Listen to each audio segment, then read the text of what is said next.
Hola, mi nombre es Santiago Tamus y comenzamos con otro análisis de la economía argentina e internacional, en este caso un análisis de mercados, hablando de factores externos y riesgo político que afectan e impiden mejorar los precios de acuerdo a los fundamentos que efectivamente tienen. A nivel internacional, lo que llevó el grueso de la atención durante la semana que terminó es la reunión entre China y Estados Unidos, la reunión entre Trump y Xi Jinping en China, y tomamos referencia de varias fuentes de información, llevaron a ganadores y perdedores, pero fundamentalmente al que se lo ve perdedor es a Estados Unidos y una, llamémoslo así, firme posición de China respecto al tema Taiwán, marcando que es su prioridad y que Estados Unidos tiene que definir si va a asistir o no a Taiwán en caso de algún tipo de enfrentamiento con China. Es un punto de no retorno. Xi Jinping hizo referencia a la antigüedad, a una situación en la cual se enfrentó una potencia emergente con una potencia que estaba en declive. Por supuesto, esto está significando China como potencia emergente, Estados Unidos como la potencia que está siendo desplazada y que tenemos que evitar o que deben evitar esa confrontación para el bien de todos. Que China quiere hacer comercio y hay una sola China. Taiwán, en todo caso, tendrá que asumir su pertenencia a China o mantenerse en este statu quo, porque ciertamente después estamos hablando del lugar en donde se produce con la más alta tecnología actualmente semiconductores. Y si hablamos de inteligencia artificial en todos los videos, si hablamos de la economía que viene, ahí tenemos a un proveedor más que importante o relevante a nivel mundial sobre esto. Ojo, que significa también que no se ha resuelto el conflicto con Irán, aparece emergente el conflicto de Estados Unidos con Cuba, que Cuba esté preparando a su población para poder resistir frente a una incursión norteamericana o que haga compras, aunque anecdóticas, de 300 drones a China. Bueno, la realidad es que es parte de un discurso de defensa de Cuba, por supuesto, un país independiente, más allá de Estado fallido o no, que tendrá que negociar con Estados Unidos un desbloqueo y por otro lado una pseudo apertura de su economía. Veremos cómo sigue, pero es otra fuente de conflicto que va emergiendo, además de la de Irán, donde la situación del estrecho de Hormuz no se ha resuelto como se esperaba a partir de esta reunión, y el precio del petróleo en este momento, estamos hablando de día domingo a final del día, está en 111. Ya hay mercados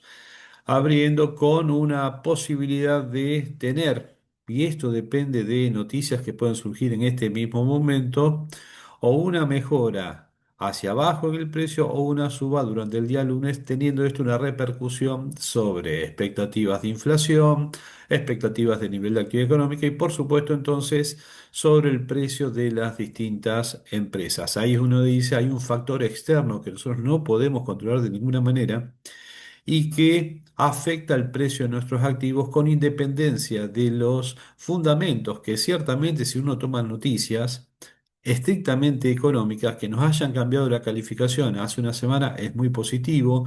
El anuncio de inversiones por parte de YPF de 25.000 millones de dólares es más que positivo, por supuesto, que es dentro de la normativa del RIGI, que tiene un montón de excepciones que no tiene una empresa que se rige por el sistema tributario y cambiario local. Sería muy interesante poder expandir esto a otras empresas de otros sectores, incluso a pymes y MIPYMES, pero bueno, ese volumen de inversión de YPF más otros anuncios que están realizando son muy buenos fundamentos. Mantenemos el equilibrio fiscal, sobre ajuste. Bueno, pero la idea es mantener el equilibrio fiscal. En todo caso, habrá que ver cómo eficientizar más el gasto, sabiendo que se está haciendo una política en un contexto de por lo menos no suba de actividad, política fiscal contractiva, y eso tiene que tener su repercusión sobre el nivel de actividad misma de la economía. Habrá al comienzo de la semana ajustes de distintas tarifas y precios de servicios. Bueno, la economía se tiene que racionalizar y en ese sentido eso también es un cambio fundamental positivo para la economía, mal que nos pese a los propios argentinos que pagaremos más por desde el combustible así como también los servicios que debemos pagar. Pero volviendo a los factores externos, sí, el precio del petróleo no está bajando. Había bajado hace 2 semanas atrás a niveles cerca de 100. Ahora lo estamos viendo en un 111 y en este momento sigue modificándose. Esta captura de imagen no quiere decir que el mercado ha quedado de esta manera. Si lo vemos en 5 días, que permite mejor ver esta visualización, hubo una suba del 5,40%, o sea que entre el último video que hicimos en análisis de mercados y ahora el petróleo subió el 5%. Y esto tiene directamente que ver con el estrecho de Hormuz, con el conflicto que creó Estados Unidos e Israel atacando a Irán y ahora tienen que tratar de volver por lo menos las situaciones anteriores o la situación anterior al mismo conflicto, porque hasta ese momento los barcos pasaban tranquilamente por el estrecho de Hormuz. Desde el ataque que se realizó hace más de 2 meses, se le dio un poder o descubrieron un poder impresionante que tenían el Estado iraní, sus guardias revolucionarios, de poder controlar ese flujo a partir de la amenaza simplemente, o del ataque efectivo y después la amenaza de ataques, porque un barco de ese tipo que sale 400 o 500 millones de dólares con una carga de 2 millones de barriles o 1 millón de barriles, tiene que ser asegurado y el precio del seguro se multiplicó varias veces, tanto que hoy no es que vale exactamente la carga, pero vale un porcentaje importante de la carga el asegurar un barco o no tiene seguro. Entonces ningún armador manda un barco por ahí. ¿Mm? Y además tenemos en Yemen el problema de que los hutíes atacan en el otro paso, que es la prolongación del canal de Suez, a también barcos. Resultado, la situación, aunque sea hoy el objetivo es que llegue antes de los ataques de Estados Unidos a Irán. Mientras tanto, el precio del petróleo sube. Hay hoy análisis que hablan de precio del petróleo a 150. También hay otros que hablan de baja al 80 y nadie sabe qué va a pasar hasta que no se defina políticamente la situación. O por un incremento en la escalada y nos iremos a precios de petróleos astronómicos o una disminución. Un tema no menor es que durante el día Irán envió un dron a una central nuclear en Emiratos Árabes Unidos y eso también pone más arriba las alertas, así como la información que surgió durante la semana, que en medio de los ataques participaron activamente tanto Emiratos Árabes Unidos como Arabia Saudita, cosa que no se conocía en medio del conflicto. ¿Mm? Eso tiene que ver con una posible repercusión en mayores ataques si otra vez aumenta la escalada, no de estos países hacia Irán, sino de Irán hacia estos países que no están protegidos por la cúpula de hierro, no están protegidos como se esperaba por las bases militares norteamericanas porque directamente fueron diezmadas durante el enfrentamiento. Así que ahora están desprotegidos con un conflicto latente frente a un enemigo, llamémoslo así, Irán, que está lleno de misiles para poder ser disparado, porque al mismo tiempo lo que se sabe es que Irán ha mantenido del 60 o 70 o 80% de su capacidad de misiles. O sea que la realidad es que, así como el año pasado el mundo se había afectado por la política de aranceles y restrictos de Estados Unidos hacia el mundo, llegando a tener 145% sobre China, cosa con la cual negociaron ahora con Xi Jinping, ahora tenemos otro comienzo de año en donde un ataque sin ningún tipo de estrategia sobre un país que, por supuesto, no puede tener armas nucleares, pero que había llegado en otros momentos a un acuerdo con el presidente norteamericano, Obama, abandonaron por Trump ese acuerdo. Es más, Estados Unidos abandonó ese acuerdo y ya fue atacado 2 veces. La respuesta fue la que corresponde a un país que está lleno de armamento y que trata de presionar a aquellos que están más cerca para que aquel que es el que está agrediendo, que sería Estados Unidos, deje de hacerlo. Y ahora nos encontramos con un mundo afectado, con un precio del petróleo que a nivel anual, si volvemos al slide anterior, subió en un 70% hasta el día domingo. ¿Mm? Y la inflación en Estados Unidos ha dado mayorista 6% y minoristas da un récord. En Argentina no podemos bajar la inflación y es lo mismo que pasa en todos los países del mundo.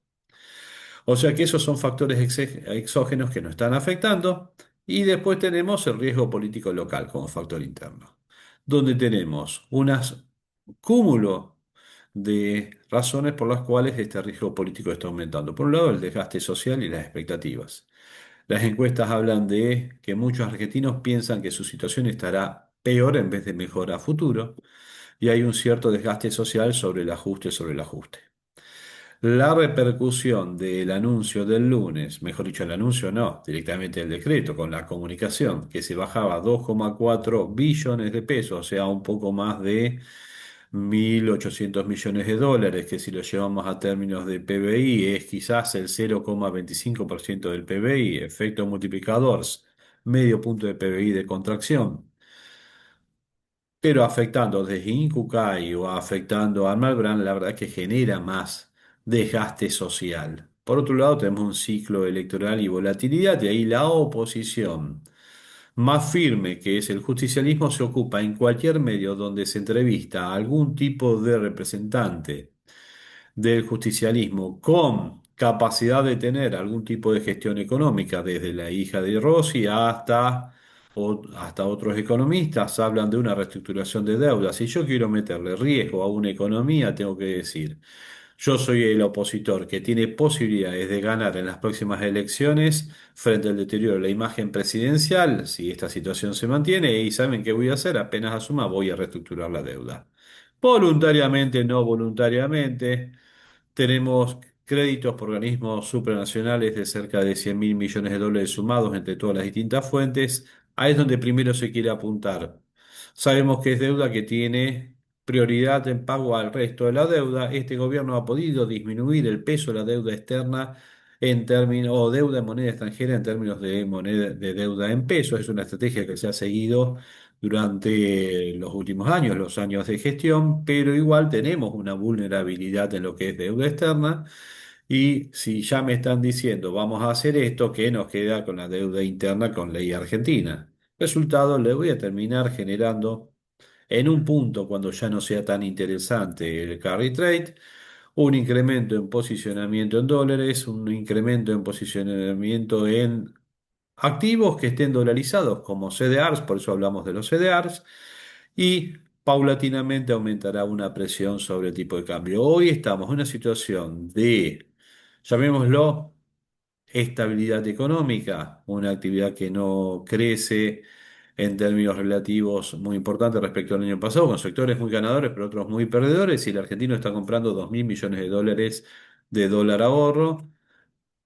El de todos los conceptos realmente, ¿sí? Formación de activos externos.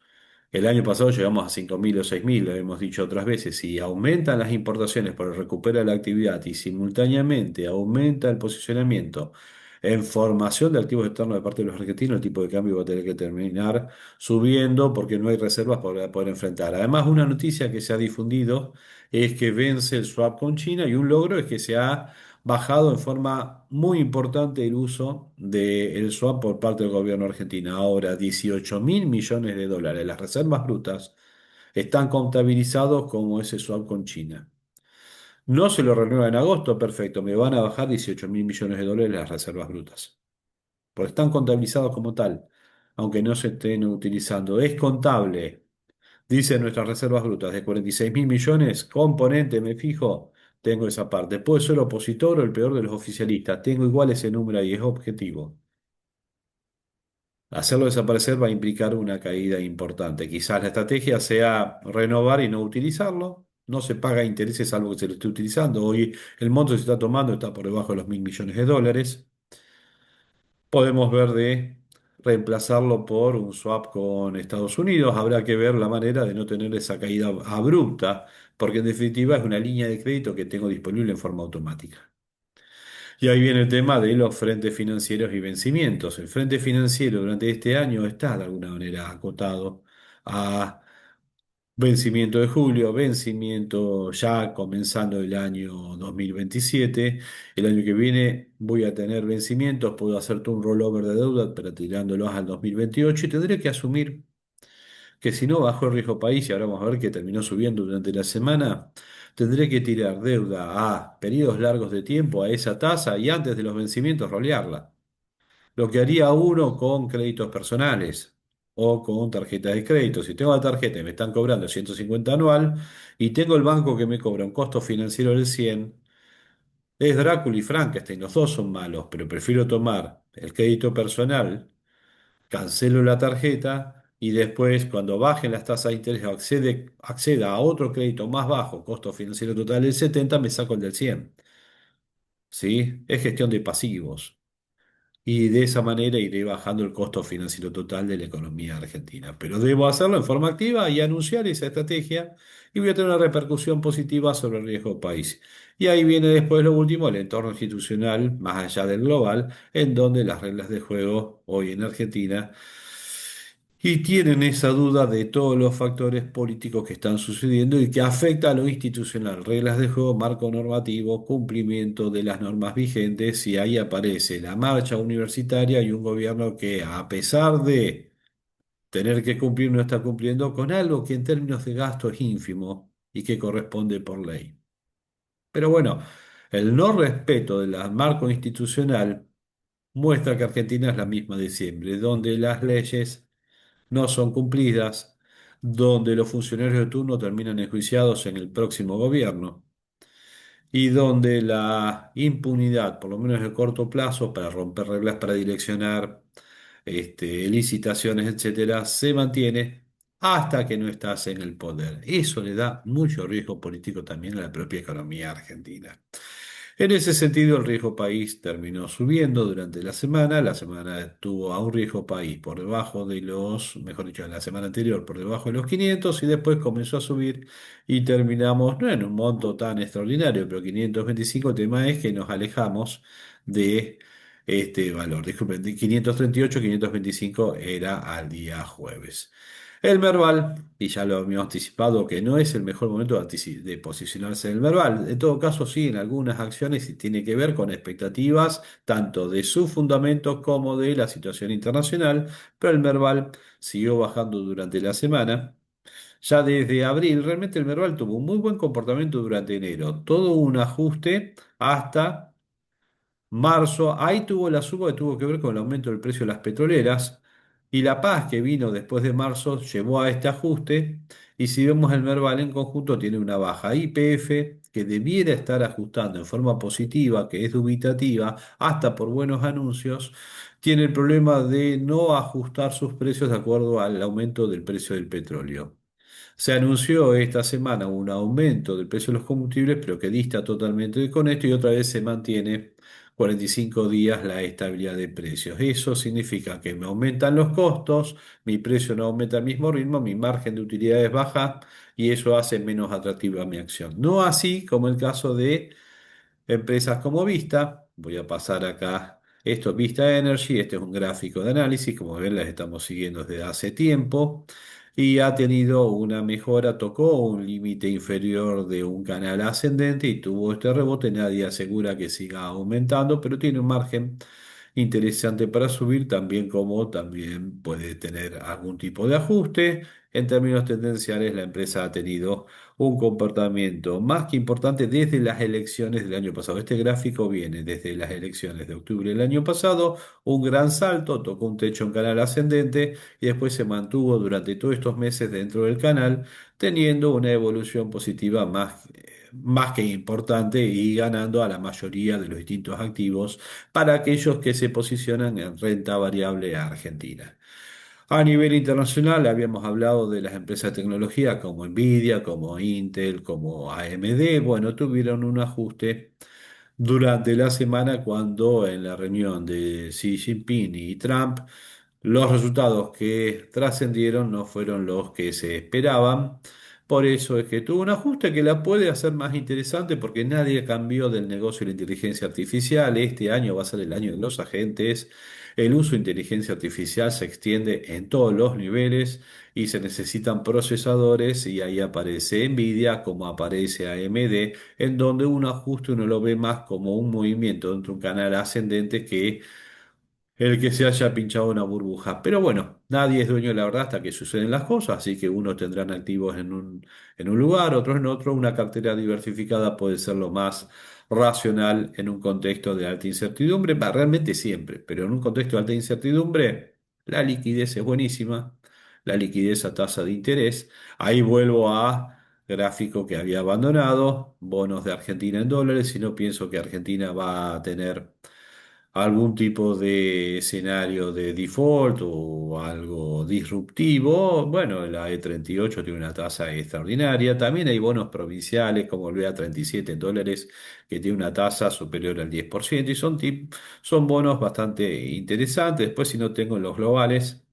La línea verde corresponde a los globales, la ley extranjera, también con bonos que dan una rentabilidad, por supuesto, un escalón más abajo. Si comparo el AE38 con el GD38, hay una diferencia de tasa por la diferencia de ley. ¿Mm? Pero son bonos bastante interesantes. Después están los bonos en pesos, donde me puedo estar posicionando, que pueden ser alternativas interesantes. Respecto al Merval, que es donde quería llegar, aquel que tenga buenas expectativas para Argentina está en términos relativos ajustado. Habría que ver en qué momento poder posicionarse. Lo que tenemos es mucha volatilidad y mucho el factor interno golpeando a empresas. Habíamos visto cuál es la composición del Merval. Tenemos bancos, más allá de las empresas de energía, tenemos las eléctricas, las empresas de gas. Hay sectores que van a ser ganadores o que ya son ganadores, hay otros que están siendo afectados y en esa composición del Merval, el YPF, Galicia con mucho peso, afectan negativamente a este índice. Pero si vemos los fundamentos de Argentina y no pensamos que va a haber una disrupción a partir del año 2027, luego de las elecciones, o incluso en el periodo previo con una gran dolarización de carteras, estos pueden ser activos donde poder posicionarse. Por supuesto que es una decisión de cada uno, un análisis racional que cada uno quiera realizar.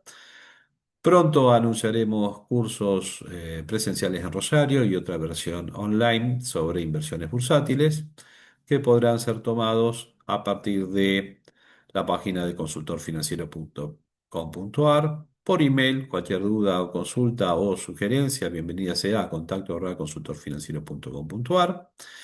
Y esperemos que este análisis sea positivo para la toma, para ayudar levemente la toma de decisiones de todos. Hasta luego.